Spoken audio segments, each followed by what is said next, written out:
আলহামদুলিল্লাহর ফজিলত সম্পর্কে যদি আমাদের জানা থাকতো তাহলে আলহামদুলিল্লাহ আমাদের অন্তরের অন্তঃস্থল থেকে বেরিয়ে আসতো। কারণ নবীজি বলেন কোন বান্দা যদি আলহামদুলিল্লাহ পড়ে, আলহামদুলিল্লাহ তামলাল মিজান, ওই আলহামদুলিল্লাহ কিয়ামতের দিন আল্লাহ পাক ওই বান্দার আমল মিজানের পাল্লাটা ভরে দিবেন। আবার কিছু খারাপ হয়ে গেল ভাই, আর দিছেন নাকি? মুসলমান ভাইরা, এই জন্য জলসায় আলহামদুলিল্লাহ সুবহানাল্লাহ বলতে কোনদিন কৃপণতা করবেন না। কারণ সুবহানাল্লাহ যারা পড়বে, আল্লাহর নবী বলেন কোন বান্দা যদি একবার সুবহানাল্লাহ পড়ে, আল্লাহ পাক ওই বান্দার জন্য জান্নাতে একটা গাছ রোপণ করে দেয়। মুসলমান ভাইরা, সংক্ষেপে কিছু আমি কথা রাখবো। যেহেতু সুদূর বাংলাদেশ থেকে আপনারা বক্তা নিমন্ত্রণ করে এনেছেন, আমার কথা যে কোনো সময় শুনতে পারবেন, কিন্তু দূর থেকে বক্তা এনেছেন, ওই বক্তাকে আমরা কথা বলার জন্য সুযোগ করে দেওয়া লাগবে। লাগবে কি লাগবে না? লাগবে ইনশাআল্লাহ। আমরা যারা এখানে আসছি একজন আখিরে মুনাজাত না হওয়া পর্যন্ত আমরা উঠবো না। কে হাত তুলে আল্লাহকে দেখাই? আল্লাহ হাতগুলোকে কবুল করে নিক, আমিন। আমার অন্তরের অন্তঃস্থল থেকে দোয়া দিচ্ছি যে সমস্ত যুবকেরা, একদিনে কিন্তু এই জলসার আয়োজন হয় না, হয়েছে। যে সমস্ত যুবক ভাইরা মুরব্বিদের পরামর্শ হিসাবে অনেক কষ্ট করে, শ্রম দিয়ে, অর্থ ব্যয় করে, সময় ব্যয় করে এই জলসার আয়োজন করেছে, আল্লাহ পাক যেন এই কষ্টটাকে কিয়ামতের দিন নাজাতের উসিলা হিসাবে কবুল করে নেয়। সকলে বলেন আমিন। মুসলমান ভাইরা, এই দুনিয়ার জিন্দেগির কোনো দাম নাই। এই দুনিয়াতে এমন কোন জায়গা নাই যেখানে গুনাহ করলে আল্লাহ পাক জানে না, যেখানে ভালো কাজ করলে আল্লাহ পাক জানে না। এমন কোন জায়গা আছে? কথা বলেন আছে? এমন কোন জায়গা নাই যেখানে আল্লাহ পাকের কর্তৃত্ব চলে না। এটা আমার কথা না, কোরআনের কথা। কোরআনে কারীম আল্লাহ রাব্বুল আলামিন বলেন, ইয়া মাশারাল জিন্নি ওয়াল ইনসি ইন ইসতাতাতুম আন তানফুযু মিন আকতারিস সামাওয়াতি ওয়াল আরদি ফানফুযু লা তানফুযুনা ইল্লা বিসুলতান। আল্লাহ রাব্বুল আলামিন সমস্ত জিনদেরকে, মানুষদেরকে ডাক দিয়ে বলেন, ও জিনেরা, ও মানুষেরা, তোমাদের পক্ষে যদি সম্ভব হয় আমি আল্লাহ পাকের আকাশ জমিনের চার সীমা পাড়ি দিয়ে অন্য কোন জায়গায় যাওয়াটা যদি সম্ভব হয় তাহলে তোমরা চলে যাও। আল্লাহ পাক বলেন, তা তো তোমরা যেতে পারবে না। ও মুসলমান ভাইরা, আল্লাহ পাক মানুষকে এবং জিনকে আকাশ জমিনের মাঝখানে এমন করে প্যাকেট করে রেখে দিয়েছেন, এই প্যাকেট থেকে বেরিয়ে যাওয়ার ক্ষমতা কোনো মানুষের নাই, কোনো জিনের নাই। আচ্ছা, কেউ বেরিয়ে যেতে পারবো?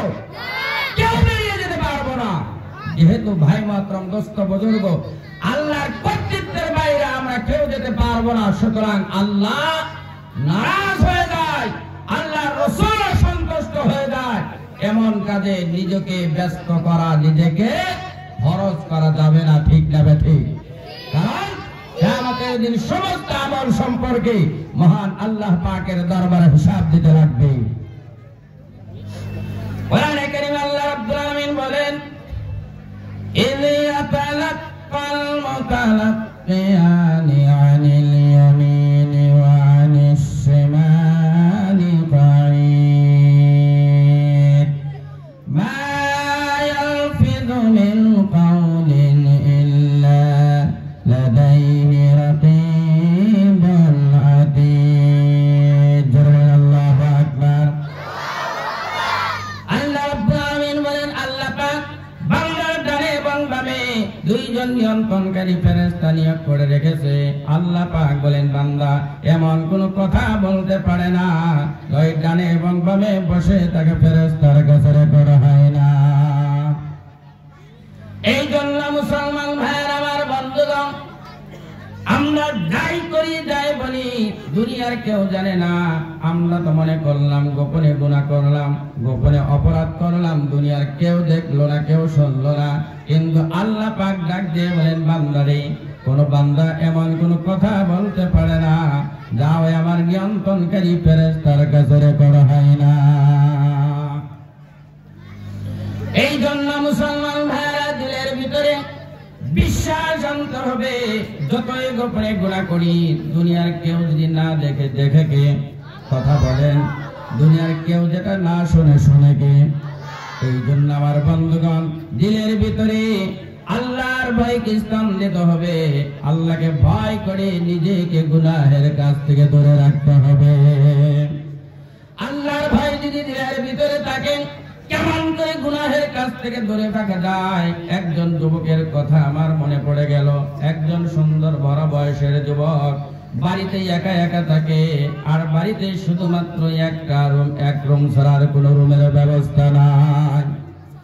মুসলমান ভাইরা, আল্লাহর ভাই কাকে বলা হয়? একদিন ঘটনাক্রমে সন্ধ্যা যখন হয়ে গেছে, অন্ধকারাচ্ছন্ন হয়ে গেছে, সুন্দরী একজন যুবতী ওই যুবকের বাড়িতে চলে গেছে। ডাক দিয়ে বলে, যুবক, দিনের বেলায় আমার গন্তব্যস্থানে যেতে পারলাম না, বাড়িতে যেতে পারলাম না, দয়া করে আজকে তোমার বাড়িতে আমার থাকার ব্যবস্থা করে দাও। মুসলমান ভাইরা, আল্লাহর ভাই কাকে বলা হয়? সুন্দর যুবক চিন্তা করে, বাড়িতে আমি একা একা থাকি, আর একটা মাত্র রুম, এক রুমের ভিতরে আমি একজন যুবক আর একজন যুবতী যদি থাকে, দুনিয়ার কেউ দেখবে না, কেউ জানবে না, শয়তানের প্রেমে পড়ে না জানি গুনাহের কাজে লিপ্ত হয়ে যায় নাকি। কিন্তু আবার আল্লাহওয়ালা যুবক চিন্তা করে, এত সুন্দরী যুবতী রূপসী, আজকে যদি আমি আমার বাড়িতে থাকার ব্যবস্থা করে না দেই, অন্ধকারে যদি রাস্তায় বেরিয়ে যায়, দুষ্ট ছেলেদের সম্মুখে ধরা পড়ে, তার জীবনের সব থেকে দামি বস্তু সতীত্ব হনন হয়ে যেতে পারে।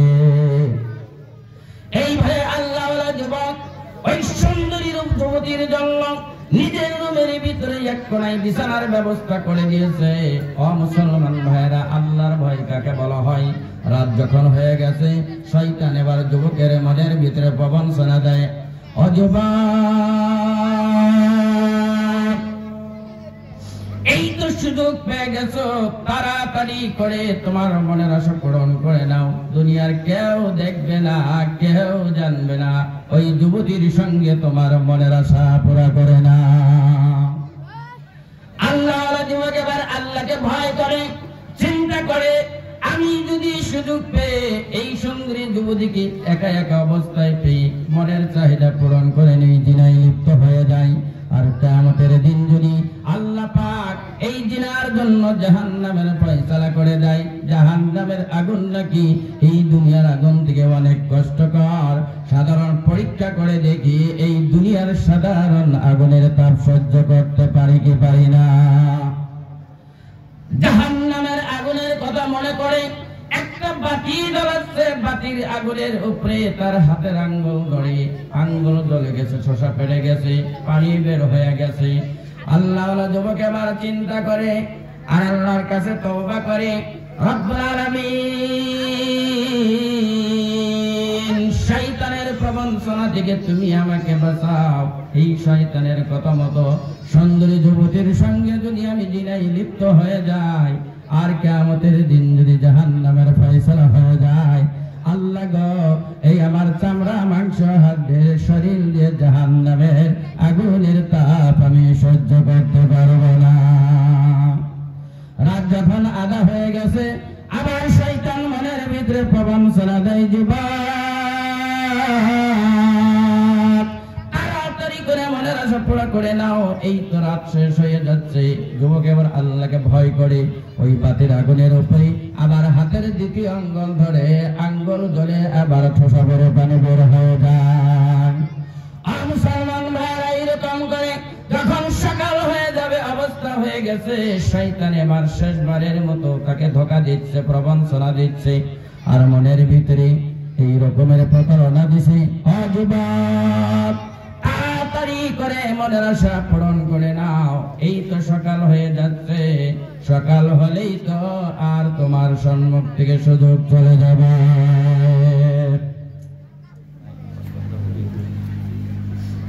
এবার যুবক তৃতীয়বারের মতো আগুনের উপরে হাত ধরে তার হাত জ্বলে গেছে, এইরকম করে গুনাহের কাছ থেকে নিজেকে ধরে রাখলো। সকাল যখন হয়ে গেছে, সুন্দরী মেয়ে যুবতী তাকে ডাক দিয়ে বলে, যুবক, সারা রাত ঘুমাইতে পারলাম না, তোমার কাণ্ড দেখে আমি কিছুই বুঝতে পারলাম না। আমি দেখলাম কিছুক্ষণ তুমি ঘুমানোর জন্য চেষ্টা করো, আবার দেখি হাতের আঙ্গুল তুমি ওই আগুনের উপরে ধরো, আবার তোমার হাতটা তুমি সরাইয়া নাও, আবার তুমি ঘুমানোর জন্য চেষ্টা করো, আবার দেখি তোমার হাতের আঙ্গুল ওই আগুনের উপরে ধরো। এমন সারাটি রাত করলা, তোমার কাণ্ড দেখে ঘুমাইতে পারলাম না। যুবক চোখের পানি ছেড়ে দিছে আর বলে, অসুন্দরী যুবতী, তুমি হলো একজন যুবতী আর আমি হলাম সুন্দর যুবক, দুইজন এক রুমের ভিতরে আছি, আমাদের অ্যাক্সিডেন্ট হওয়ার সম্ভাবনা ছিল বেশি, কিন্তু আল্লাহকে ভয় করলাম। শয়তান যখনই তোমার সাথে খারাপ কামের জন্য প্রবঞ্চনা দিত, মনের ভিতরে প্রতারণা দিত, আমি জাহান্নামের আগুনকে ভয় করে অল্প পরীক্ষা করে দেখলাম এই দুনিয়ার সাধারণ এই আগুনের তাপ সহ্য করতে পারে কি পারি না। কিন্তু আমি দেখলাম এই দুনিয়ার সাধারণ একটা বাতির আগুনের তাপ আমার হাত দ্বারা সম্ভব হলো না।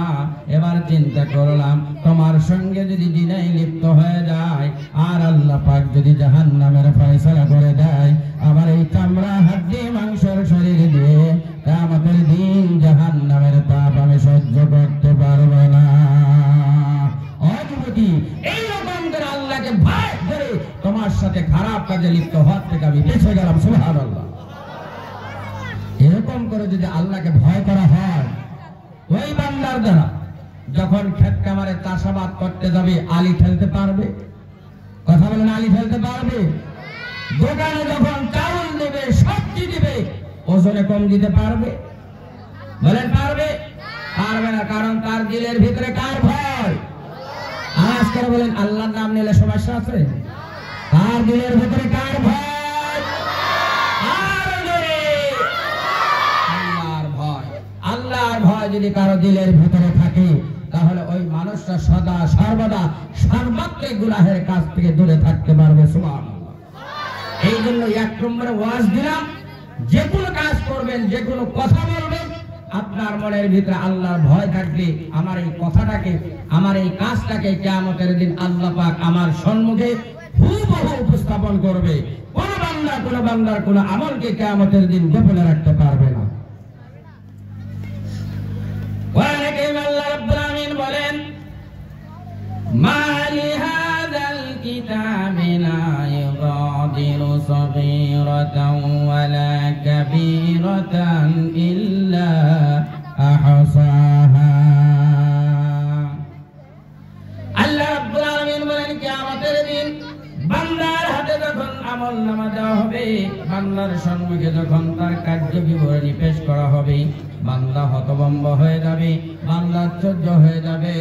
বান্দা বলবে, এই কি আশ্চর্য আমলনামা, আমার ছোট্ট বড় কোনো কিছুই তো একটা কথাও বাদ পড়ে নাই। আর মুসলমান ভাইরা, আল্লাহর দেওয়া মুখ দিয়ে দুনিয়াতে মিথ্যা কথা বলি, মানুষকে গালি দেই, কতই না ষড়যন্ত্রমূলক কথা বলি, কিন্তু কিয়ামতের দিন আল্লাহ পাক বান্দার মুখটা মোহর লাগাইয়া বন্ধ করে দিবে। আমার কথা নয়, কোরআনে কারীম আল্লাহ পাক বলেন, আল ইয়াউমা নাখতিমু আলা আফওয়াহিহিম ওয়া তুকাল্লিমুনা আইদিহিম ওয়া তাশহাদু আরজুলুহুম বিমা কানু ইয়াকসিবুন। আল্লাহু আকবার। আল্লাহ রাব্বুল আলামিন বলেন, কিয়ামতের দিন বান্দার মুখটা আমি আল্লাহ পাক বন্ধ করে দিব। ও মুসলমান ভাইরা, ভালো করে শুনেন, কান খাড়া করে শুনেন। আল্লাহর দেওয়া হাত দিয়ে কত অন্যায় করলাম, কত গরিবের উপরে নির্যাতন চালালাম, কিন্তু আপনার আমার হাত কিয়ামতের দিন আল্লাহ পাকের সাথে কথা বলবে। আল্লাহর দেওয়া পা দিয়ে কত গুনাহের জায়গায় গেলাম, কত গুনাহের কাজে আমরা অংশগ্রহণ করলাম। ও মুসলমান ভাইরা, হাত দিয়েছেন আল্লাহ, পা দিয়েছেন আল্লাহ। আল্লাহ পাক বলেন কিয়ামতের দিন বান্দার পা তার সমস্ত কাজ সম্পর্কে আমি আল্লাহ কাছে সাক্ষ্য প্রদান করবে। হাত কথা বলবে, পা সাক্ষ্য দিবে, তাহলে কি কিয়ামতের দিন বাঁচা যাবে? কথা বলেন, বাঁচা যাবে? বাঁচা যাবে না। এই জন্য হাত দিয়ে, পা দিয়ে, হাত দিয়ে মন কাজ করা যাবে না। যে কাজ করলে আমার আল্লাহ নারাজ হয়ে যায়, যে কাজ করলে আল্লাহ রাসূল নারাজ হয়ে যায়, এই পা দিয়ে এমন জায়গায় যাওয়া যাবে না যেখানে গেলে আমার আল্লাহ এবং আল্লাহ রাসূল নারাজ হয়ে যায়। আর মুসলমান ভাইরা, লম্বা চড়া কোনো ওয়াজ আমি করব না। একটা হাদিস পড়েছি, হাদিসের সংক্ষিপ্ত ব্যাখ্যা দিয়ে আমার ওয়াজটা আমি শেষ করে দিব। আল্লাহর নবী বলেন, হাদিসের দুইটা ফাঁকিতে আল্লাহর নবী বলেন, কিয়ামতের দিন 6 প্রকারের মানুষ আল্লাহ পাকের জান্নাতে যেতে পারবে না। জোরে বলেন, কয় প্রকারের মানুষ? আর আওয়াজ করে বলেন। আল্লাহর নবী বলেন, তার ভিতরে 1 নম্বর হলো আল-ওয়ালিদাইন। আল্লাহর নবী বলেন, মা বাবার অবাধ্য সন্তান কিয়ামতের দিন আল্লাহ পাকের জান্নাতে যেতে পারবে না। যুবক ভাইরা, জলসার আয়োজন করেছো, মন থেকে দোয়া দিয়ে গেলাম আল্লাহ পাক যেন কিয়ামতের দিন নাজাতের ওসিলা বানায় দেয়। তবে এই জলসার মাধ্যমে তোমাদেরকে একটা ওয়াজ দিয়ে গেলাম, জীবনে কোনোদিন মা বাবার সাথে খারাপ আচরণ করা যাবে না। কারণ খারাপ আচরণ করলে কিয়ামতের দিন আল্লাহ পাকের জান্নাতে যাওয়া যাবে না। এমনি ভাই মাইকে ধরে না, বেদল দিয়ে না, মাইকে ধরেই না। আল্লাহ রাব্বুল আলামিন বলেন, ইয়াখলুকুকুম ফি বুতুনি উম্মাহাতিকুম খালকাম মিন বা'দি খালকিন ফি যুলুমাতিন সালাস যালিকুমুল্লাহু রাব্বুকুম লাহুল মুলক লা ইলাহা ইল্লা হু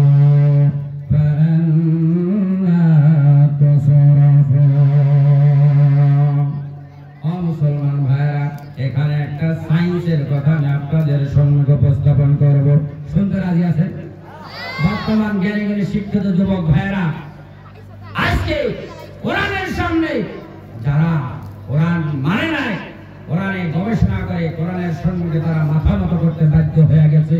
আজকে আমরা মুসলমান হয়ে কোরআন পড়তে জানি না। কথা ঠিক না বেঠিক? এই আয়াতের ভিতরে আল্লাহ পাক বলেন, আল্লাহ পাক তোমাদেরকে তোমাদের মায়ের পেটের ভিতরে 3টা অন্ধকারের ভিতরে পর্যায়ক্রমে তোমাদেরকে সৃষ্টি করেছে। ভালো করে শুনবেন, লক্ষণীয় বিষয়। বিজ্ঞানীরা এই আয়াত নিয়ে গবেষণা শুরু করে দিলেন। কোরআন না বলছে মায়ের পেটের ভিতরে সন্তান 3টা অন্ধকারের ভিতরে থাকে, সন্তান এক সুরক্ষিত জায়গায় থাকে। দেখি আজকে গবেষণা করে দেখি অবশ্যই মায়ের পেটের ভিতরে সন্তান কি অবস্থায় থাকে। এই আয়াত নিয়ে গবেষণা করে লম্বা কথা কানাডা টরন্টো বিশ্ববিদ্যালয়ে ভৌতত্ত্ববিদের চেয়ারম্যান, যার নাম হলো ডক্টর কেটমন, তিনি এক বিবৃতিতে বলেছেন, মায়ের পেটের ভিতরে সন্তান যে 3টা পর্দার ভিতরে থাকে, যেই তথ্য আজকে আমরা পরীক্ষা নিরীক্ষা করে পাইলাম, আজ থেকে 1450 বছর আগেই হযরত মুহাম্মদ কোরআনের মাধ্যমে মানুষকে এই তথ্য দিয়েছে। সুবহানাল্লাহ। বিজ্ঞানীরা বলছে মায়ের পেটের ভিতরে এক সুরক্ষিত জায়গায় 3টা পর্দার ভিতরে আল্লাহ পাক সন্তানের থাকার ব্যবস্থা করে দিয়েছেন। সুবহানাল্লাহ। আজ ভাইরা, এই আয়াতটা আমি এই জন্য আল্লাহ পাক বলেন, আল্লাহ পাক তোমাদেরকে তোমাদের মায়ের পেটের ভিতরে 3টা অন্ধকারের ভিতরে পর্যায়ক্রমে সৃষ্টি করেছে। একদিনে কিন্তু মায়ের পেটের ভিতরে সন্তান হয় না। নবীজি বলেন, স্বামী স্ত্রী যখন মিলন করে, স্বর্গে নির্গত 1 ফোঁটা পানি যখন মায়ের গর্ভের ভিতরে চলে যায়, আল্লাহ পাক 40 দিনের ভিতরে ওই নাপাক পানিকে রক্তপিণ্ড পরিণত করে দেয়। আবার দ্বিতীয় 40 দিনে আল্লাহ পাক রক্ত পিণ্ডকে মাংস পিণ্ড পরিণত করে দেয়। আবার তৃতীয় 40 দিনে আল্লাহ পাক ওই মাংস পিণ্ডকে সুন্দর একটা স্ট্রাকচার বানিয়ে সুন্দর একটা আকৃতি দান করে চামড়া হাড্ডি দিয়ে ছাউনিয়ে দিয়ে আল্লাহ পাক ওই বাচ্চার ভিতরে রূহ দাখিল করায়া দেয়। মায়ের পেটের ভিতরে সন্তানের ভিতরে রূহ চলে এলো। মায়ের পেটের ভিতরে সন্তান লড়চড় শুরু করে দেয়। যুবক ভাইরা, তোমাদের হাতে ধরে বলি, মায়ের সাথে বেয়াদবি করা যাবে না।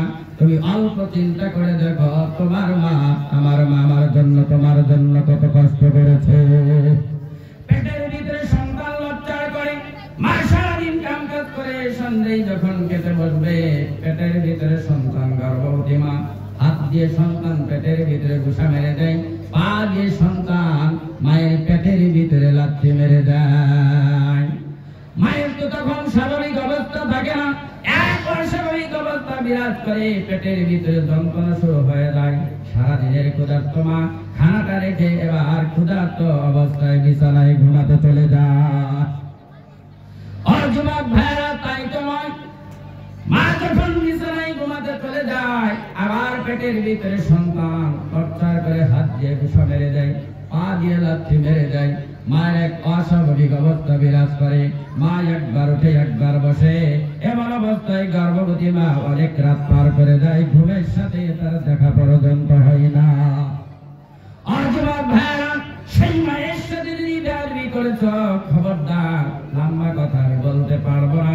নবীজি বলেন, মা বাবার অবাধ্য সন্তান কিয়ামতের দিন আল্লাহ পাকের জান্নাতে যেতে পারবে না।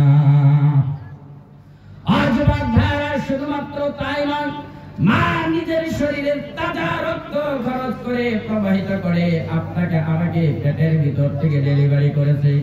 ডেলিভারির যন্ত্রণা, প্রসব বেদনা এমন এক যন্ত্রণা, যেই যন্ত্রণা যখন মাদের শুরু হয়ে যায় তখন মৃত্যু যন্ত্রণা মনে হয়। স্বামী যদি বাড়িতে থাকে, স্বামীর কাছ থেকে সব কিছু মাপসে বিদায় নিয়ে নেয়। সেই মায়ের সাথে যদি বেয়াদবি করো, খবরদার, কিয়ামতের দিন তুমি জান্নাতে যেতে পারবে না। আহারে যুবক ভাইরা, আমাদের বাবা আমাদের জন্য কত কষ্ট করেছে। গরিব মানুষ, রিকশা চালায়, ঠেলা চালায়, গাড়ি চালায়, মানুষের কত কথা শুনে মাথার গাম জমিনে পালাইয়ে সব বাবা কিন্তু চায় তার সন্তানকে একটা ভালো স্কুলে লেখাপড়া করে বড় মানুষ বানাবে। চাই কি চায় না? সেই মা বাবার সাথে যদি খারাপ আচরণ করা যায়, আল্লাহর নবী বলেন, সংক্ষেপে বলছি, যারাই মা বাবার সাথে অবাধ্য ব্যবহার করবে, অবাধ্য হবে, কিয়ামতের দিন ওই মা বাবার অবাধ্য সন্তান আল্লাহ পাকের জান্নাতে যেতে পারবে না। আর জিকির করেন, লা ইলাহা ইল্লাল্লাহ, লা ইলাহা ইল্লাল্লাহ, লা ইলাহা ইল্লাল্লাহ, লা ইলাহা ইল্লাল্লাহ। আর জোরে লা ইলাহা ইল্লাল্লাহ, লা ইলাহা ইল্লাল্লাহ, আর জোরে লা ইলাহা ইল্লাল্লাহ। আসমানের মালিক যে আল্লাহ, জমিনের মালিক সে আল্লাহ, লা ইলাহা ইল্লাল্লাহ, আর জোরে লা ইলাহা ইল্লাল্লাহ, লা ইলাহা ইল্লাল্লাহ। সবাই বলে লা ইলাহা ইল্লাল্লাহ, লা ইলাহা ইল্লাল্লাহ, মুহাম্মাদুর রাসূলুল্লাহ। এই জন্য যুবক ভাইরা, এক নম্বর আওয়াজ দিয়ে গেলাম, জীবনে কোনদিন মা বাবার সাথে খারাপ আচরণ করা যাবে না। মা বাবার সাথে কেমন আচরণ করবেন আল্লাহ পাক ব্যাখ্যা দিয়েছেন, ওয়া কুফিযু লাহুমা জানাহাম যুল্লি মিনার রাহমা ওয়া কুর রাব্বিরহামহুমা কামা রাব্বায়ানি সগীরা। মুসলমান ভাইরা, ভালো করে শুনেন, আল্লাহ পাক বলছেন, মা বাবার জন্য তোমার করুণার ডানা তুমি বিছাইয়ে দাও। মানুষের তো ডানা থাকে না, পাখা থাকে না, মানুষের থাকে হাত। কথা ঠিক না বেঠিক? ভালো করে শুনেন। কিন্তু আল্লাহ পাক বলছেন তোমার মা বাবার জন্য তোমার করুণার ডানাটা বিছাইয়ে দাও। আর মুসলমান ভাইরা ভালো করে শুনেন, মন লাগায় শুনেন। মানুষের থাকে হাত, কিন্তু আল্লাহ পাক বলছেন করুণার ডানা তুমি বিছাইয়ে দাও। পাখির তো থাকে ডানা। দেখবেন পাখির সমস্ত শক্তি কিন্তু তার ডানার ভিতরে থাকে। তার ডানাটা ধরে যদি আপনি বেঁধে দেন, তাহলে তার পা দিয়ে তার শরীরের কোনো শক্তি কাজ করে না। ঠিক না বেঠিক? এই জন্য আল্লাহ পাক বুঝাতে চাচ্ছেন, আর সন্তান, আমার জীবনের সমস্ত সব কিছু ক্ষমতা তোমার মা বাবার জন্য তোমার করুণার ডানা হিসাবে তুমি বিছায়া দাও। 2 নম্বরে নবীজি বলেন আল-মারাতু মুতারাজ্জিলাতু মুতাশাব্বিহাতু বির-রিজাল। আল্লাহর নবী বলেন যে সমস্ত মহিলারা পুরুষের বেশ ধারণ করবে, দেখবেন মডার্ন যুগ কিছুগুলা মহিলা আছে যারা পুরুষের মতো পোশাক পরিধান করতে চায়, যারা পুরুষের মতো চুল রাখতে চায়, আবার দেখবেন পুরুষের মতো রাস্তা বাজারে চলাফেরা করতে চায়। আছে না? এখানে হয়তো না, অনেক জায়গায় আছে। মা বোনেরা, আপনাদেরকে আমি বলি, আপনাদের সম্মান দিয়েছে ইসলাম। আপনাদের কোনো সম্মান ছিল না এই দুনিয়াতে। ডেস অফ ইগনোরেন্স, অন্ধকারাচ্ছন্ন কারো দখল ছিল। ইসলাম আসার আগে আপনাদের সম্মান ছিল না। ইসলাম আপনাদেরকে এত সম্মানিত করেছে। কবরের ভিতর থেকে নিয়ে, গর্তের ভিতর থেকে নিয়ে ধরে ইসলাম আপনাদেরকে রানীর সিংহাসনে বসিয়ে দিয়েছে। সামনে ভাড়া না ভাই,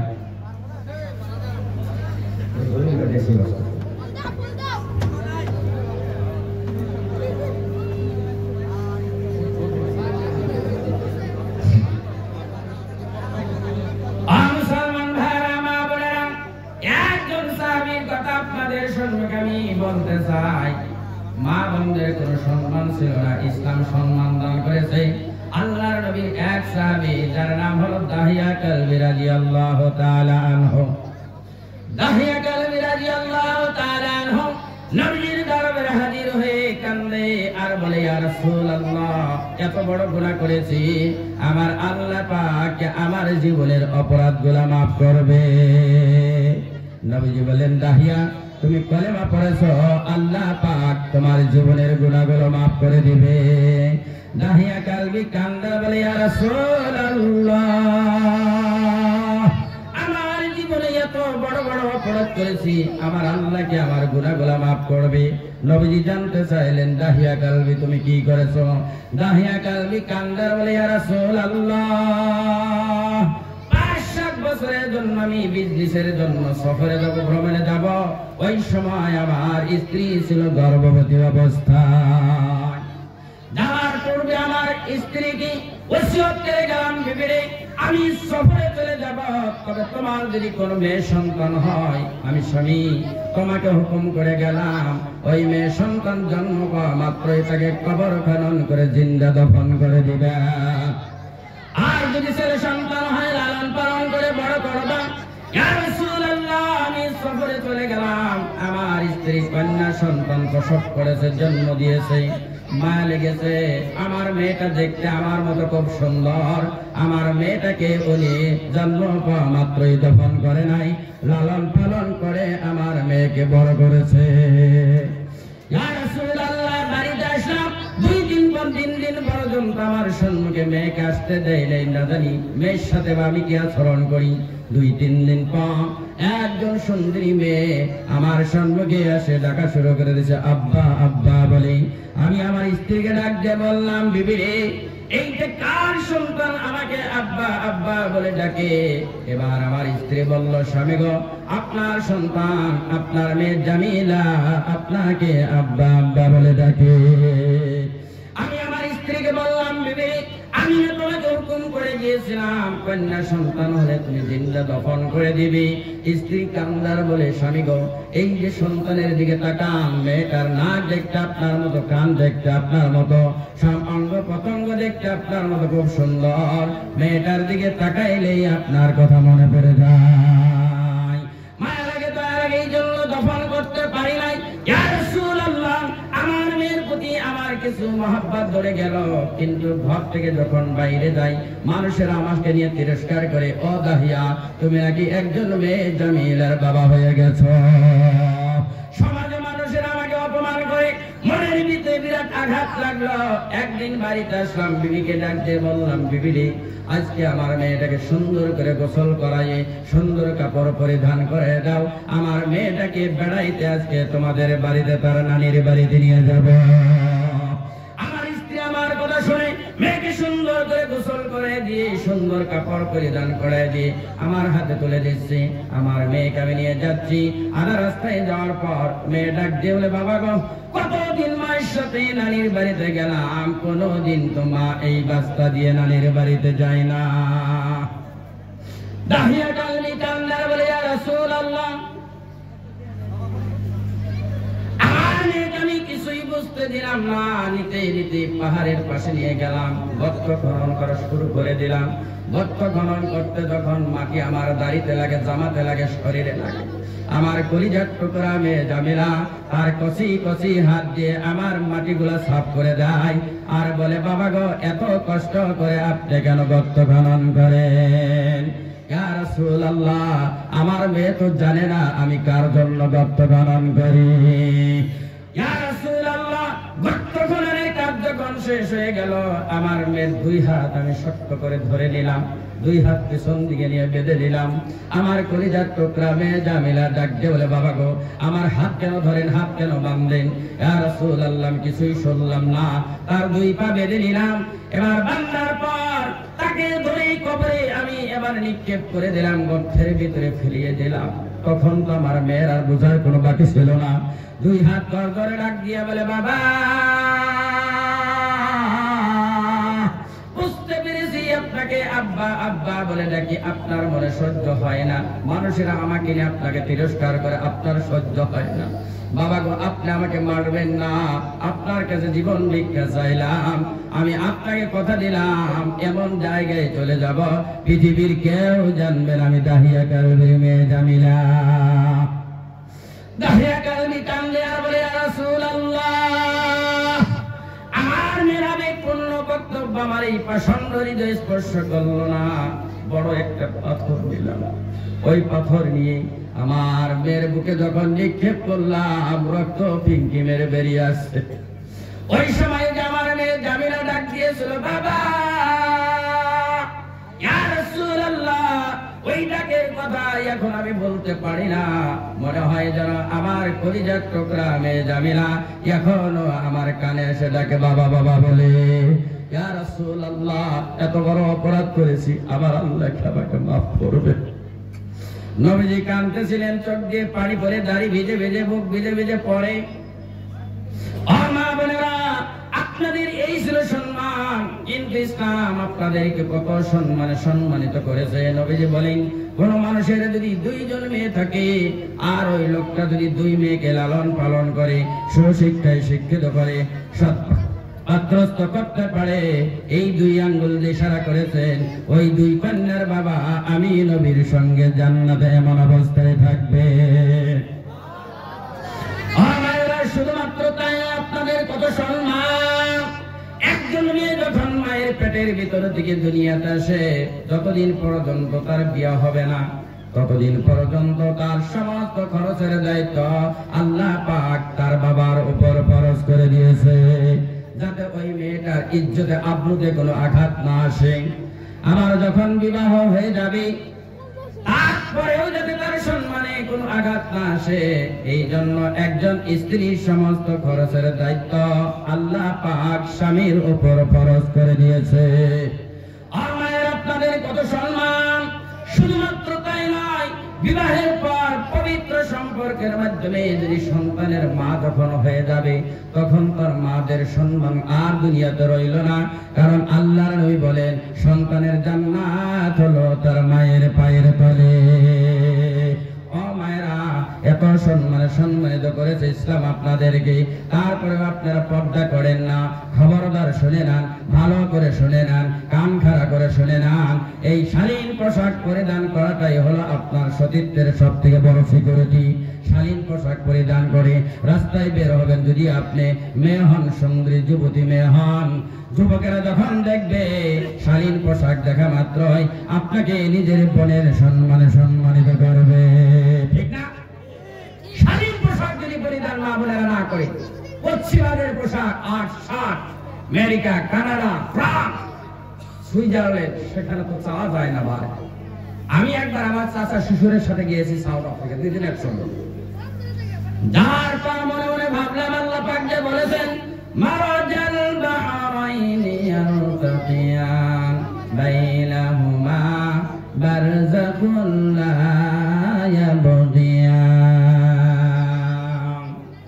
আল্লাহ পাক বলেন, আল্লাহ পাক তিনি 2 দরিয়া প্রবাহিত করেন, এমন অবস্থায় প্রবাহিত করেন এক দরিয়ার পানি আরেক দরিয়াতে প্রবেশ করে না। আল্লাহ পাক বলেন তাদের মাঝখানে একটা অন্তরাল রয়েছে যা তারা অতিক্রম করে না। আমরা মনে মনে ভাবলাম যাই দরিয়াটা দেখে আসি, সমুদ্র দেখে আসি। চাচা শ্বশুর তো, তারপর যে পরিবেশ দেখলাম, ডাকতে বললাম চাচা 2 জনের সঙ্গে দেখা যাবে না, ওই পোশাক পরিধান করা যাবে না। আর ইসলামে আপনাদের দাম আছে। নবীজি বলেন আদ-দুনিয়া কুল্লুহা মাতা ওয়া খায়রু মাতা'আদ দুনিয়া আল মারআতুস সালিহা। ও মায়েরা ভালো করে শুনেন, সাধারণ কথা নয়, আমার কথা নয়, আল্লাহর পরে যার মর্যাদা বিশ্ব নবী তিনি বলেছেন সারা পৃথিবীটা হলো সম্পদ, আর এই সারা পৃথিবীর ভিতরে সব থেকে দামি সম্পদ হলো একজন দিনদার মা, দিনদার মহিলা সারা পৃথিবীর ভিতরে সর্বোত্তম সম্পদ। সুবহানাল্লাহ। স্বাভাবিক কথা, যত দামি বস্তু হবে তত প্যাকেটের ভিতরে থাকবে, ঠিক না ঠিক? যত দামি বস্তু হবে প্যাকেটের ভিতরে থাকবে। আপনারা দুনিয়ার সব থেকে দামি বস্তু, আর আপনারা যদি ভালো হয়ে যান সমাজটা ভালো হয়ে যাবে। মায়েরা যদি ভালো হয়ে যায় সন্তান ভালো হয়ে যাবে, সন্তান যদি ভালো হয়ে যায় সমাজটা আল্লাহ পাক ভালো করে দিবে। এই জন্য মা বোনেরা আপনাদেরকে বলে গেলাম পর্দা করেন, পর্দা করবেন, আল্লাহ পাক 2টা আপনাদেরকে ফায়দা দান করবে। এই দুনিয়ার ফায়দা হলো পর্দা করবেন, ইনশাআল্লাহ আপনার সতীত্ব আল্লাহ পাক রক্ষা করে দেবে। আর দ্বিতীয় ফায়দা হলো কিয়ামতের দিন আল্লাহ পাক জান্নাতের ব্যবস্থা করে দিবেন। সুবহানাল্লাহ। আপনারা ভালো করে শুনেন আরেকটা কথা, মার বাবা হিসাবে যদি লক্ষ্য করা যায়, একজন বাবাকে 3 গুণ সম্মান বাড়িয়ে দিয়েছে আল্লাহ পাক মায়ের। কিন্তু স্বামী স্ত্রী হিসাবে যদি লক্ষ্য করা যায়, একজন স্ত্রীর থেকে অনেক সম্মান বাড়াইয়া দিয়েছে আল্লাহ পাক স্বামীর। স্বামীর সম্মান কত বেশি বিস্তারিত বলে আমি শেষ করতে পারবো না। মায়েরা স্বামীকে কেমন করে খেদমত করবেন, প্রতিপত্তি কেমন করে করবেন, আপনাদের জন্য আদর্শ হবে বিশ্বনবীর সর্বপ্রথম স্ত্রী আমাদের মা খাদিজাতুল কুবরা রাদিয়াল্লাহু তাআলা আনহা। মা খাদিজাতুল কুবরা রাদিয়াল্লাহু তাআলা আনহার জীবন থেকে শিক্ষা নেন। মায়েশা বর্ণনা করেন একদিন রাত্রের বেলায় বিশ্বনবীর সঙ্গে এক বিছানায় এক কম্বলের তলে আমরা 2 জন ঘুমাইলাম। রাত্রে এক অংশে আমার ঘুম ভেঙে গেল, তাকাইয়া দেখি বিশ্বনবী আমার কম্বলের তলে বিছানায় নাই। আমি মনে মনে ভাবলাম নিশ্চয় বিশ্বনবী অন্য কোন স্ত্রীর রুমে প্রবেশ করেছে। খোঁজাখুঁজি করলাম, কোথায় পাইলাম না।